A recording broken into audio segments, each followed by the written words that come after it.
Ha parlato il 17enne che ha ucciso la zia Chiara Guerra a 53 anni. Ha raccontato al magistrato del Tribunale dei minori di Trieste quello che è accaduto quel terribile giorno quando ha accoltellato la zia per ben 30 volte e poi ha tentato di bruciarne il corpo per far sparire il cadavere. Il ragazzo è arrivato dalla struttura protetta di Treviso, cui è stato affidato, assistito dalle sue legali.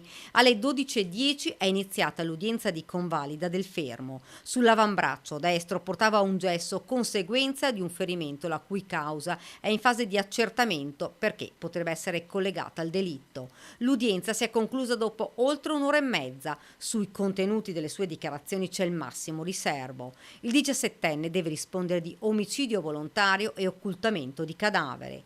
La prima ispezione cadaverica sul corpo dell'insegnante 53enne, eseguita dal medico legale Antonello Cirnelli, aggiunge se possibile orrore all'orrore, consegnando sequenze feroci agli investigatori. Il 17enne avrebbe colpito la zia per una trentina di volte in tutto il corpo, dalla gola al torace, non lasciandole scampo.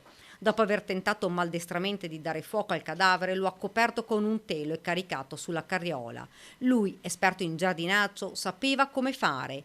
Poi i due viaggi, il primo per scaricare la zia nel torrente Malgher e poi nel fiume Lemene, ha gettato il cellulare della donna e i vestiti che indossava al momento dell'omicidio. Si continua intanto a cercare l'arma del delitto che ancora non è stata trovata, un coltello da cucina. Il ritrovamento del corpo da un punto di vista investigativo è un punto fermo, il primo utile per ricostruire la dinamica e trovare riscontro alle parole del ragazzo. Quanto al movente, il giovane che compirà 18 anni fra 2 mesi ha parlato di un rimprovero della zia come causa scatenante della sua furia omicida. Sullo sfondo quel clima familiare esacerbato per la gestione del ricco patrimonio dei nonni del ragazzo e genitori della vittima, entrambi ospiti di una struttura per anziani.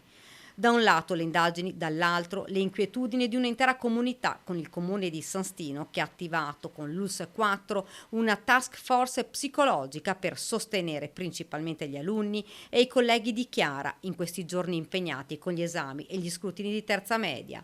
Un vuoto tra i banchi che resta a carico di dolore e tante, troppe domande.